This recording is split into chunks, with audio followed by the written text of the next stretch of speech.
Selamat siang, Rere. Selamat siang, Bapak. Yulike Rere. Ya, kita akan memulai presentasi. Judul Rere apa? Judul artikel yang sudah saya baca yaitu dampak pernikahan usia dini terhadap kesehatan reproduksi. Oke, silakan, Rere. Artikel ini dilatar belakangi oleh masih tingginya angka pernikahan usia dini di Indonesia, terutama di daerah pedesaan. Walaupun peraturan BKKBN sudah menentukan bahwa usia ideal pernikahan, usia untuk perempuan 20 sampai 35 tahun dan untuk usia ideal laki-laki 25 sampai 40 tahun. Akan tetapi pernikahan di bawah usia 19 tahun sampai 16 tahun masih tetap terjadi di daerah pedesaan. Faktornya dikarenakan yang pertama masih rendahnya pengetahuan terhadap dampak resiko kesehatan reproduksi. Lalu yang kedua, faktor kemiskinan. Keluarga yang ekonomi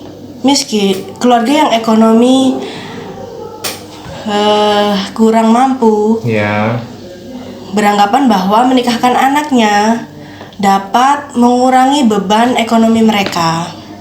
Lalu yang kedua, faktornya dikarenakan MBA, yaitu Marriage by Accident, dikarenakan pergaulan bebas yang mengakibatkan pada kehamilan di luar nikah. Metode penelitian ini menggunakan metode penelitian deskriptif dan penelitian kualitatif.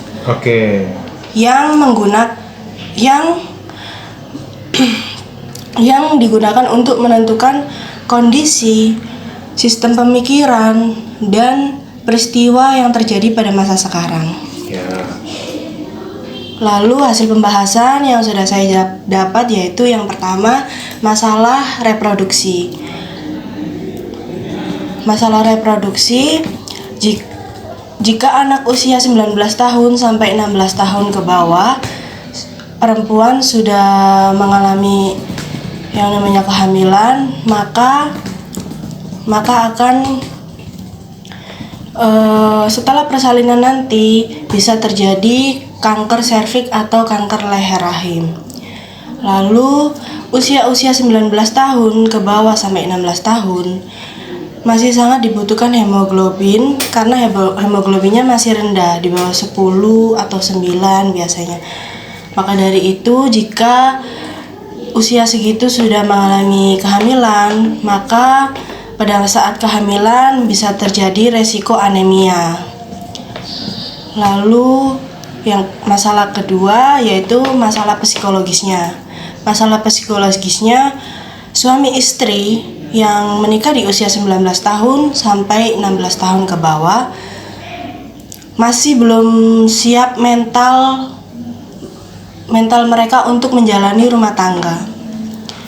Maka dari itu bisa terjadi kekerasan dalam rumah tangga atau bahkan sampai perceraian.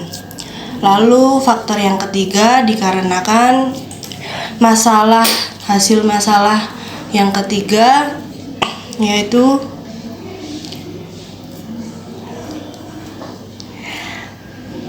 kesimpulan yang pertama yaitu usia anak untuk yang sudah balik seperti usia 5 SD, 6 bahkan sampai 3 SMA sangat dibutuhkan sekali penyuluhan kesehatan tentang reproduksi agar mengetahui struktur sistem dan tidak mengalami pergaulan bebas. Lalu dibutuhkan pengawasan masyarakat, orang tua dan lingkungan agar anak tidak mengalami kehamilan di luar pernikahan. Sekian, terima kasih Bapak. Oke, terima kasih Rere. Presentasi yang cukup jelas, namun ada hal yang perlu kita bicarakan singkat, Rere. Pernikahan usia dini.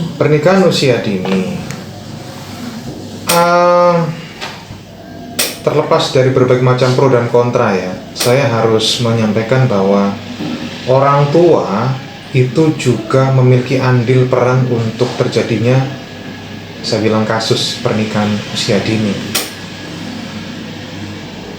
Di mana letak kesalahan orang tua menurut Rere?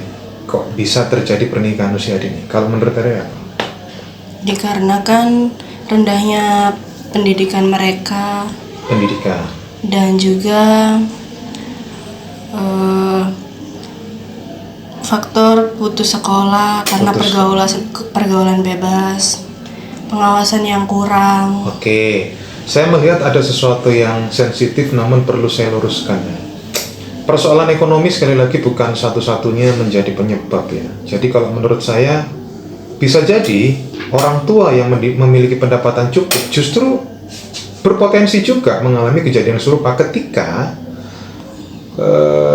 orang tua tidak memiliki waktu yang cukup sebagai orang tua memberikan perhatian kepada proses tumbuh kembang anaknya, sehingga anak kemudian mencari figur lain di luar rumah dan terjebak pada pergaulan bebas. Dan bisa jadi jika dia menjadi salah satu korban, maka ya kehamilan di luar pernikahan itu bisa saja terjadi.